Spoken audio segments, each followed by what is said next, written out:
Glad to know you're still with us, and we're now joined by Olusegun Okwade, Chairman, Ikeja District Society of ICANN. He joins us via the telephone. Hello, good to have you join us today. Good morning, Perpetua, and good morning to all our viewers. It's my pleasure to be here this morning. As always. Well, let's start with the very first story, talking about the concession of Ajaokuta and, that other company right there in Itakwe, Kogi State. Talk to us. Is that the solution to the challenges bedeviling these companies? Yeah, I listened to the Vice President yesterday at the Nigeria Miners Week, and I can tell you it's part of what we have been saying. I sent the video that this country needs to be more productive. You can imagine the resources we are missing out. Ajaokuta is one of the biggest companies that we can talk about. And we said if the government cannot manage the business, it's always good you hand over to the people that are actually, who have the knowledge of business, who are going into business for the reason of going into business.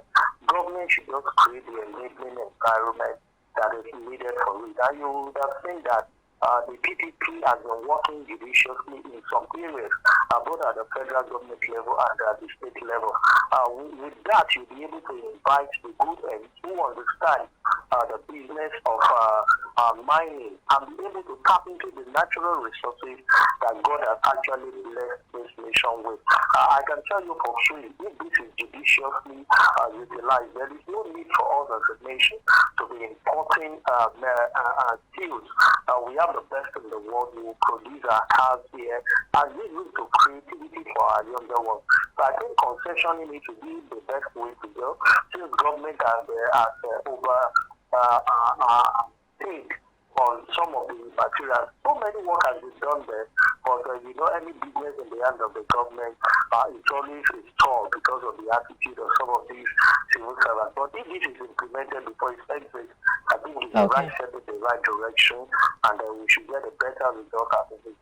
All right. Very quickly, talk to us about the prospect in this particular industry, really, very quickly. I'm sure you started talking about that, but let's hear more. The prospect is massive. You know what and what the best is of steel. If you look at years back, maybe while some of us are still young, or some while they are yet to be given birth to, when this Ajaokuta steel was still functional. You have the production of vehicles, we have Peugeot, we have Volkswagen, and that alone gives room to big employment for people to do, and it contributes to the bottom line of the nation. Because you cannot continue to be importing practically everything. There are other areas where these steels, iron are being used up, or using it for construction, building construction, bridge construction, and some other areas where steels are made here. It's something that transcends every sector that you need to do. So if this is done, I can tell you, to create employment, if you increase our revenue base, our dependence on the foreign products will be reduced, and every citizen will be better off for it. Okay, moving on now, let's look at EFCC's planned clampdown of BDC operators. I mean, that has started already. Talk to us about this. What is the solution that we're supposed to get as a result of this clampdown, or let's say this raid? Like we said, that every agency needs to work interrelated. When CBN gives that instruction, I know for every serious-minded nation, the agencies like EFCC, ICCC should lift their antenna higher and see how to track and monitor individuals. It's not only some people feel it's an avenue to throw the politicians. No, it's other people that are perpetrating evil that we don't know about. The bandits, the terrorists, the kidnappers, who you cannot unveil on the face of with a normal face. But when you start opening up an idea for people to bring out the funds in their custody, you start tracking it. You just be waking up and you hear that Mr. Jason has launched 100 million continuously for 20 days with this eye opening. You ask yourself, so this man has 100 million multiplied by 20 days, that's over 2 billion and he keeps walking around like a small man. But the fact might be that he has some other things on the plate that he's doing that is not revealing out, because if you are making your money legitimately, you should be proud to transfer such money without you don't even need to keep it in the house. So I think EFCC, with this attitude, because we need to clamp down to make sure that people pushing to foreign exchange is actually restricted. If indeed you are genuinely raised such fund, you should be plowed back into the system, and then we use it to develop some areas, businesses to open up, industries to open up, invest in those areas. We are talking of concession, and use those money to go into developing the power, developing the skill, and other businesses that you can create, rather than just keeping the money falling. You and I understand that even when you put money in the bank, you are not getting interest for it, but you're able to put it into maybe treasury bills or bond or all those things. That's when it is dividend for you. So why are you keeping the money falling? So I think it's the right step in the right direction. Let's track some of those people.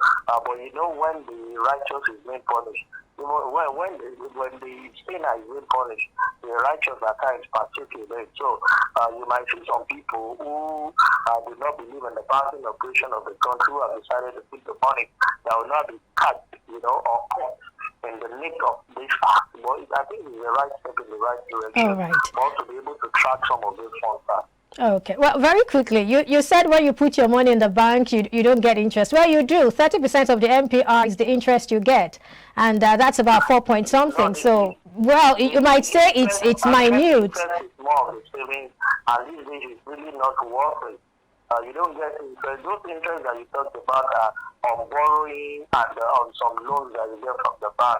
You won't put your money in a current account as we speak, and you decide you expect to get any interest. No, the answer is no, because they don't use such money to do any business in the bank. It goes in the savings, and the interest rate as we speak, I'm sure, is nothing to cry home about.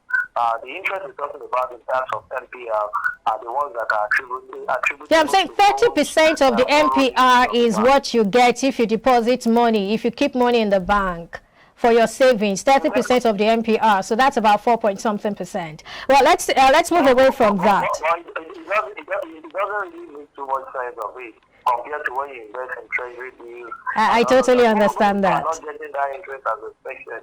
And every businessman will prefer to do current and saving, because you see how the cap when it comes to saving the account. All right. Very quick, let's talk about the floods now. The federal government has received a sum of $249 million to mitigate the impact on food. Do you think this fund can really, totally mitigate the supposed impact of the flood on food production in Nigeria? Even if it cannot totally mitigate it, it's something that will create a kind of relief. But the challenge we've always been having is the judicious implementation and the disbursement of the funds to the right angle.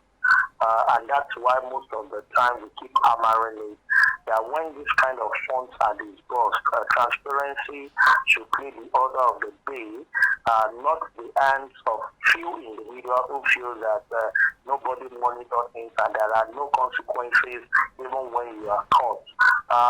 These funds, sincerely speaking, to some countries, it's more than enough to take them out of poverty.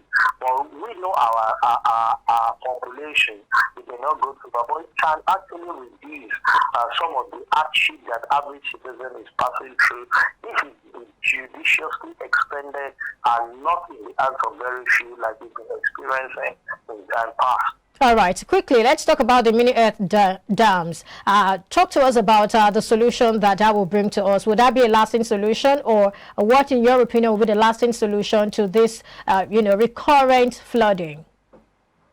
Well, part of the things, if you go through the issues, the opening up of some dams, and the government has actually put up committees to see how more dams can actually be created or constructed for us to take some of this water when they come. And it's even useful to us. Remember Kanji Dam we use that to generate power and some other dams that we have. So if you are able to create more of these dams, it's not a waste.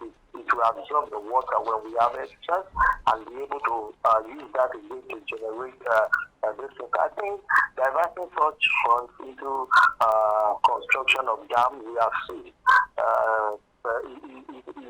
in a long term, be able to convert such dam into an avenue of generating electricity, just like we have at the country.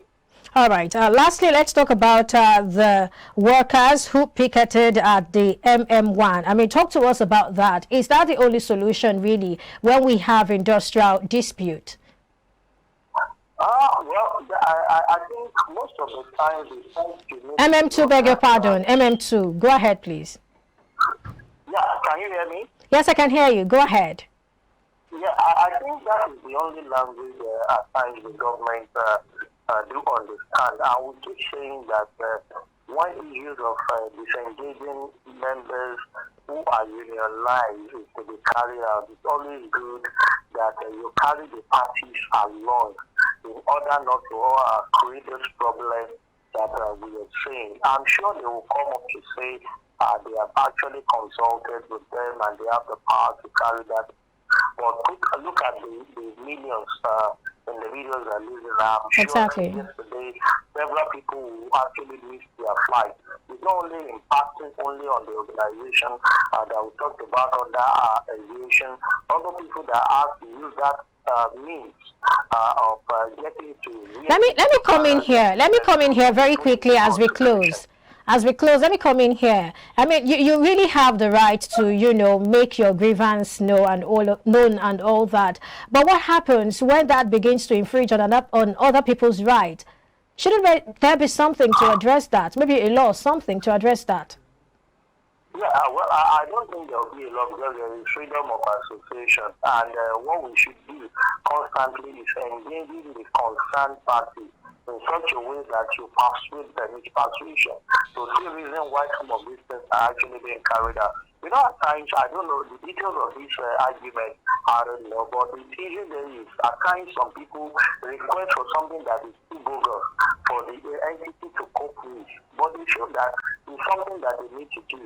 But you should persuade them, and if you are transparent enough with some of your facts, they will be able to have a buy-in to see how we can have a 50-50 conclusion in some of the things that they do. But I won't be a party to strike all the time because it affects a lot of things. Exactly. It affects other people at the end of the day.